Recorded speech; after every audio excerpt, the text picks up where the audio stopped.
전체 읽으면서 살펴보도록 하겠습니다. 전체 내용의 주제는 그것입니다. 유대인들은 자신들의 조상이 아브라함이다 이렇게 얘기하거든요. 그리고 할례자들이기도 하죠. 유대인이자 할례자들인 자신의 조상은 첫 할례자인 아브라함이다 이렇게 얘기하죠.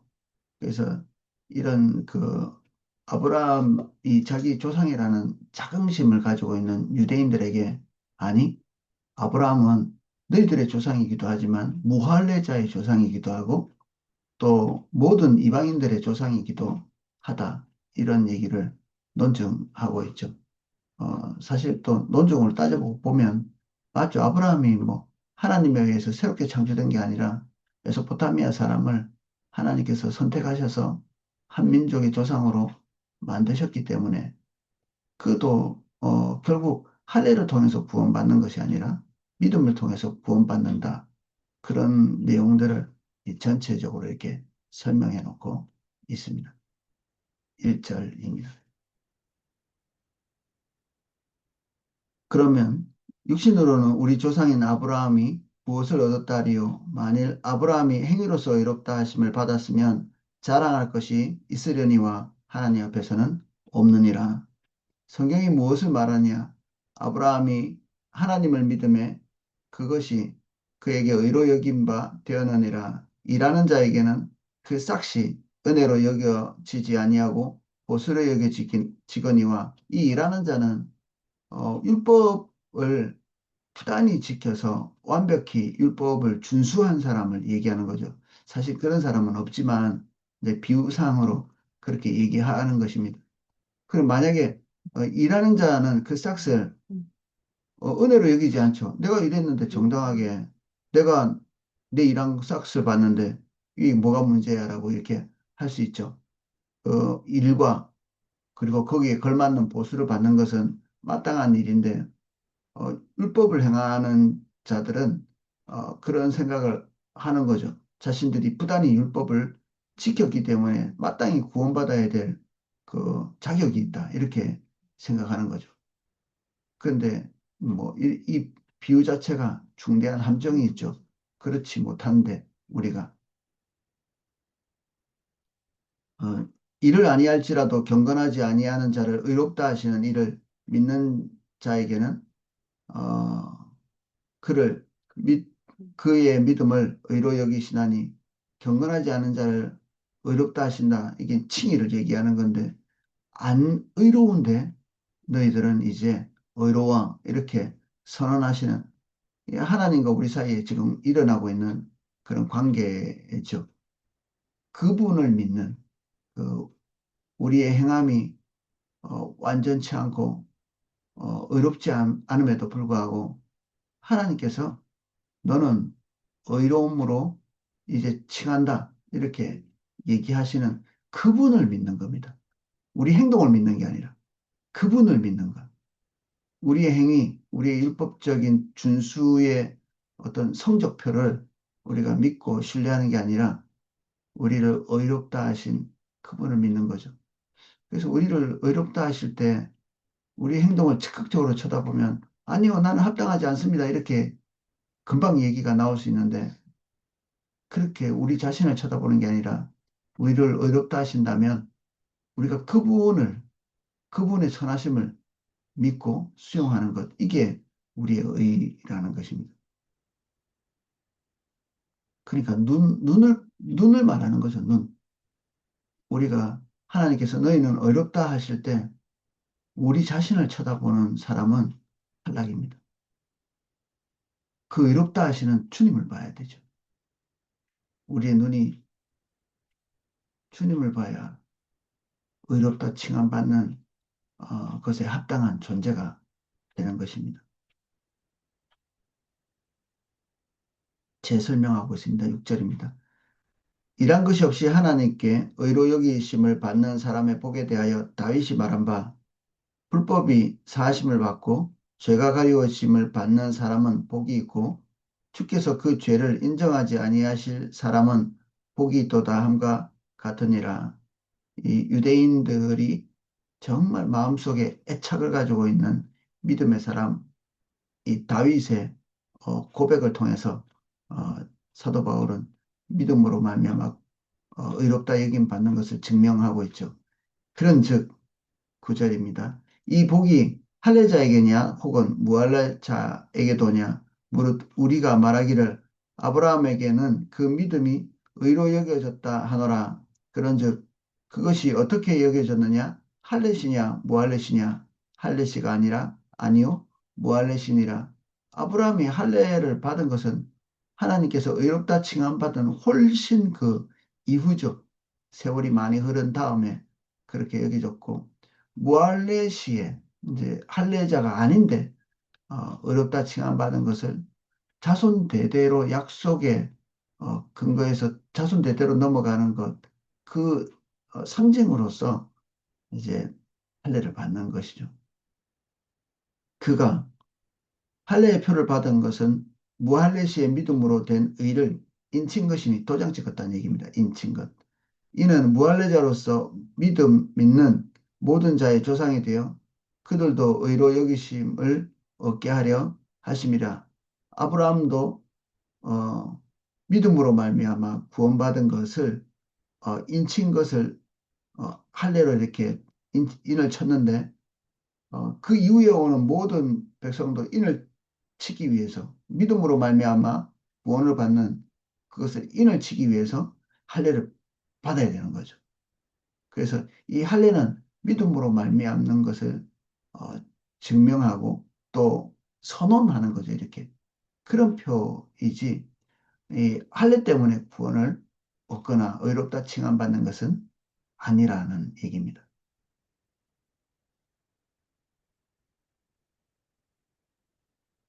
12절입니다. 또한 할례자의 조상이 되었나니 곧 할례 받을 자에게뿐 아니라 우리 조상 아브라함이 무할레 시에 가졌던 믿음의 자취를 따르는 자에게도 그러하니라. 아브라함이나 그 후손에게 세상의 상속자가 되리라고 하신 언약은 율법으로 말미암는 것이 아니요 오직 믿음의 의로 말미암은 것이니라.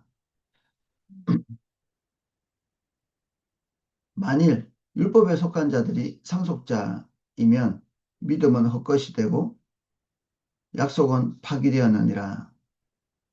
앞에서 설명한 것 같이 율법에 속해 있는 것은 훨씬 후대의 일이면서도 동시에 가능하지 않은 그 율법의 요구를 이루어야만 하나님께 의로 여김 바 되기 때문에 아브라함이 받은 것과는 다른 것이 되죠. 아브라함은 믿음으로 말미암아 구원받는다.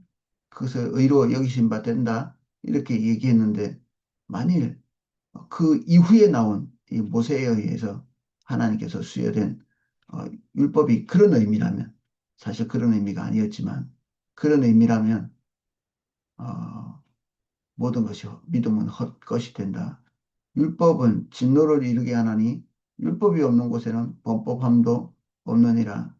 율법이 있어야 율법을 범하죠. 율법이 없는데 율법을 범할 수는 없죠. 당연히.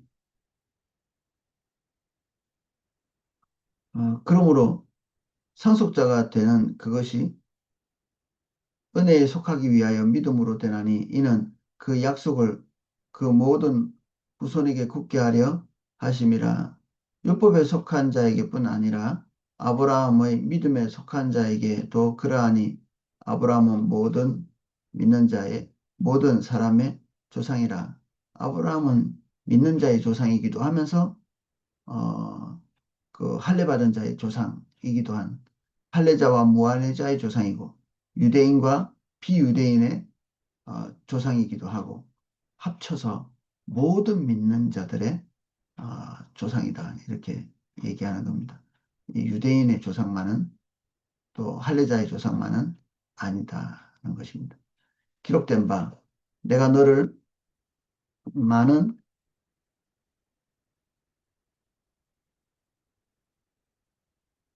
민족의 조상으로 세웠다 하신 것 같으니 그가 믿는 바 하나님은 죽은 자를 살리시며 없는 것을 있는 것 같이 있는 것으로 부르시는 이시니라. 아브라함이 바랄 수 없는 중에 바라고 믿었으니 이는 내 후손이 이같으리라 하신 말씀대로 많은 민족의 조상이 되게 하려 하심이라. 그래서 모든 사람이 다 아브라함을 조상으로 여길 수 있게 되는 거죠. 또 하나님 안에 들어와 있는 모든 사람이 아브라함의 후손들이다. 이렇게 통칭될 수 있는 것이죠. 19절입니다. 그가 백세나 되어 자기 몸이 죽은 것 같고 사라의 태가 죽은 것 같음을 알고도 믿음이 약하여지지 아니하고 믿음이 없어 하나님의 약속을 의심하지 않고 믿음으로 견고하여져서 하나님께 영광을 돌리며 약속하신 그것을 또한 능히 이루실 줄을 확신하였으니 이거는 뭐 우리가 불가능한 것을 가능케 하시는 하나님, 우리 일상생활에서 그런 것들을 믿는 무지막지한 것을 말한다기보다는 우리가 의롭지 않음에도 불구하고 우리를 의롭다고 선언한 유대인으로서는 도무지 이 측정할 수 없는 그런 선택, 이런 것들을 자신을 바라보지 않고 하나님을 바라보면서 믿음으로 수용하고 바라는 것. 이게 여기서 말하고 있는 그 아브라함의 믿음이죠. 우리는 우리의 행위를 바라볼 때마다 어, 자기 자신의 모습에 대해서 혐오감을 가질 수 있거든요. 이 믿는 자로서의 삶이 나처럼 돼서는 되겠는가? 자기 자신을 주목하는데 굉장히 빠른 거죠. 근데 우리를 선택하신 것은 우리가 의로울 때 선택한 것이 아니라 죄인 되었을 때 선택했다. 이렇게 얘기하고 있습니다. 그때 선택된 것이 이후에 다시 번복이 되거나 뒤집어지거나 우리의 행동 때문에 그것이 취소되거나 이렇게 되지 않는 거죠. 여기서 우리는 야고보를 생각하지 않을 수 없거든요. 야고보는 행함이 없으면 아브라함은 결국에는 행함으로 자기를 증명한 거 아니냐 이런 얘기를 하죠. 아브라함이 어, 믿음으로 말미암아 구원받았다고 얘기하는 이것을 사도 바울이 이게 크게 이렇게 부르짖고 있는 반면에 야고보는 똑같은 아브라함을 놓고 가만히 생각해 봐라. 결국 아브라함이 하나님 앞에서 순종의 길을 갔을 때 하나님께서 그를 의롭다 여기신 거 아니냐 이런 얘기를 하거든요. 이게 서로 충돌되는 것 같이 보이지만 우리가 우리를 의롭다 하시는 하나님을 믿음으로 바라볼 때 그것이 지적 동의가 아니라 우리 모든 것으로 그 말씀을 받아들이고 그 하나님께로 나아갈 때 그 이후에 우리의 삶은 하나님께서 공급하시는 생명으로 인해서 그것을 믿지 않을 때와 전혀 다른 열매들을 맺기 시작하는 거죠.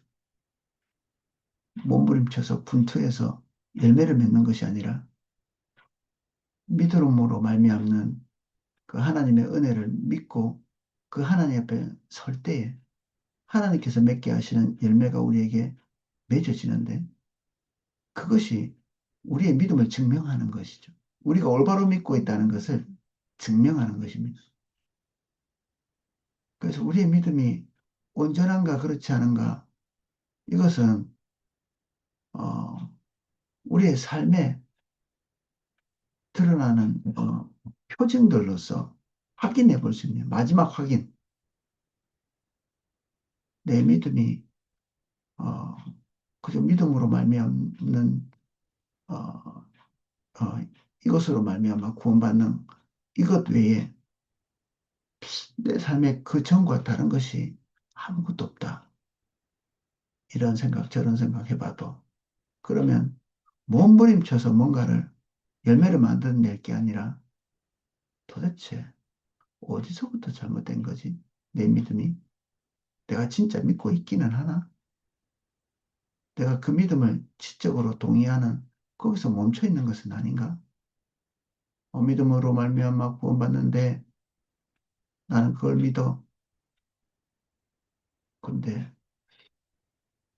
진짜 믿음으로 말미암아 구원받는 것은 하나님께서 우리를 의롭다 하신 그 일을 신뢰함으로 하나님 앞에서 쭈뼛거리지 않고 담대히 언제 어느 때나 그분의 보좌 앞에 나아갈 수 있는 그런 존재가 되는 걸 얘기하거든요. 매일매일, 오늘도 내일도 하나님 앞에 담대히 그 보좌 앞에 있는 우리 자신이 되는 것. 그분과의 관계가 어제도 오늘도 끊임없이 살갑고 가깝고 따박그대 있는 그럴 수밖에 없는 마치 죄짓지 않은 자처럼 주님을 대면하는 하나님과의 우리와의 관계가 죄 지은 자와 죄를 심판하는 존재로서 만나는 게 아니라 모든 것을 덮는 자와 모든 것을 덮임을 받고 용납받은 자의 관계로서 이렇게 만나는 그 관계 안에서는 이전과 같을 수가 없는 우리로부터 열매라기보다는 하나님으로부터 열매가 맺게 되는 거죠. 이로써 어, 이 사도 바울이 얘기하는 믿음으로 말미암아 구원을 얻는다는 이것을 가지고 있으면서도 야고보가 말하는 소위 말하는 행위, 사실은 행위라기보다는 행함이 있는 믿음을 얘기하는 겁니다. 열매 맺는 믿음을 얘기하는 거죠. 행위를 강조하는 게 아니라 그리고 뭐 실천을 강조하는 이런 게 아니라 자연스럽게 맺을 수밖에 없는 열매를 강조하는 것입니다. 야고보는 자연스러운 현상이다 이런 얘기입니다. 그래서 열매 맺지 않음에도 불구하고 자기 자신의 믿음에 대한 과도한 확신을 가지고 있는 자들에 대한 경고죠. 너희들의 믿음이 뭔가 문제 있지 않아? 다시 살펴봐야 될 믿음 아닌가? 뭐 이런 얘기를 하는 거죠. 다시 로마서 4장으로 돌아옵니다. 20절부터 읽겠습니다. 19절입니다. 그가 백선하되어 자기 몸에 죽은 것 같고 사라의 태가 죽은 것 같음을 알고도 믿음이 약하여지지 아니하고 뭐 어마어마한 불가능인데 이걸 믿고 수용하고 받아들인 거죠. 우리는 이미 우리 스스로 알고 있죠. 죄인인 것을. 근데 하나님께 받아들여진다? 이거는 백세의 몸에서 새로운 생명이 나온다는 것, 이것과 동급이죠. 그만한 것을 수용하는 믿음이 어, 아브라함의 믿음이고 우리의 믿음이 되어야 된다. 믿음이 없어 하나님의 약속을 의심하지 않고 믿음으로 견고하여져서 하나님께 영광을 돌리며 약속하신 그것을 또한 능히 이루실 줄을 확신하였으니 그러므로 그것이 그에게 의로 여겨졌느니라. 행함이 아니라 하나님께서 선언하신 그 선언을 신뢰하고 그분 입에서 나온 말씀이 우리에게 온전히 적용될 것을 영원히 믿는 것이죠. 이게 의입니다. 의로 여기심을 받을 우리도 위함이니 곧 예수 우리 주를 죽은 자 가운데서 살리신 이를 믿는 자니라. 예수는 우리의 범죄한 것 때문에 내어짐이 되고 또한 우리를 의롭다 하시기 위하여 살아나셨느니라. 우리의 모든 죄는 예수 그리스도로 말미암아 속죄되었고 그것 때문에 우리는 어, 의로 여기신 바 되었다. 또 그것을 믿는 모든 자에게 하나님의 구원은 베풀어진다는 것을 로마서 4장이 선언하고 있습니다. 아브라함을 빗대서 증명하고 있죠. 오늘 여기까지 살펴보겠습니다.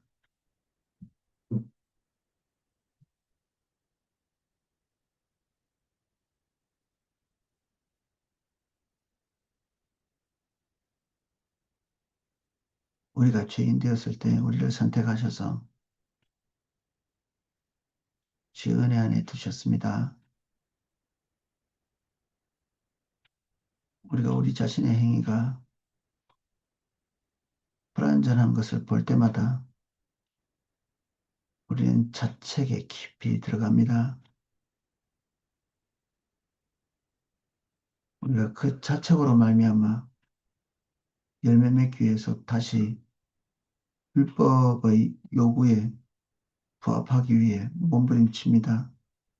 이런 악순환을 예수 그리스도의 이름으로 파합니다.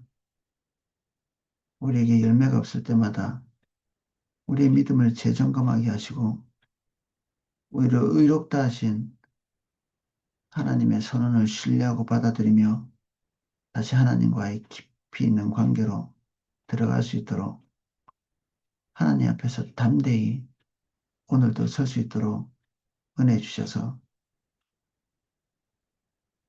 주님으로부터 흘러오는 모든 종류의 생명이 우리의 삶에 넘쳐 흐르는 하루가 될 수 있도록 축복해 주십시오. 하나님의 생명이 열매 맺는 열매로 우리의 영혼을 기쁘게 해 주십시오.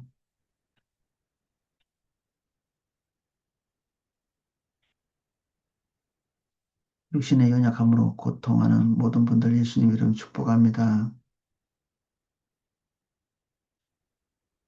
전능하신 하나님을 믿습니다. 모든 연약함을 딛고 새몸 되게 하시고 완전함이 되게 도와주십시오. 주님과 동행하는 초월적인 삶을 우리의 남은 생애에 가득 채워주시옵소서. 세종포도나무교를 예수님 이름 축복합니다. 유대인과 비유대인이 나뉘은 것처럼 할례자와 무할례자가 나뉘은 것처럼 두 갈래로 가지 않게 하시고 한뜻 한믿음 우리에게 주셔서 죄의 짐을 나누어 질 수 있도록 은사가 부를 듯 일어나게 해주십시오. 획일화된 성도의 특성이 아니라 하나님의 주권에 따라서 나누어준 그 다채로운 은사를 통해 나와 완벽히 다른 사람과 완벽히 일치된 팀워크를 이루며 죄의 짐 질 수 있도록 축복해 주십시오. 은사가 불일듯하게 일어나게 해주십시오.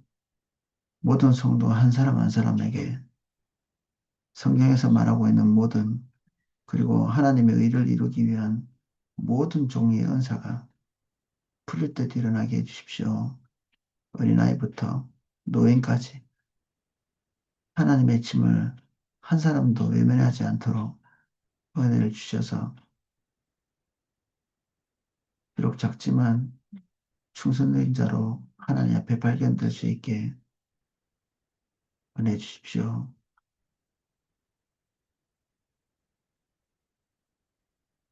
예수님 이름으로 기도합니다. 아멘.